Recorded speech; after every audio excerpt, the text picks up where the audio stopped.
Ahlan wa sahlan, selamat datang di Kantor Urusan Agama Kecamatan Serbajadi.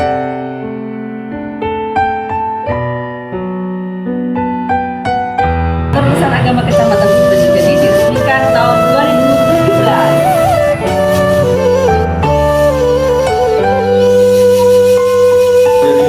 2017. Metua bangsa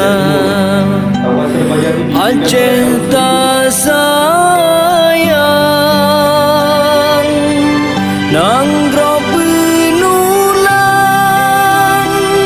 Tak ingat sabit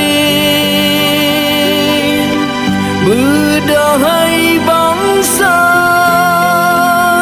Kemana keman Bangkit beri jam Kurang sangha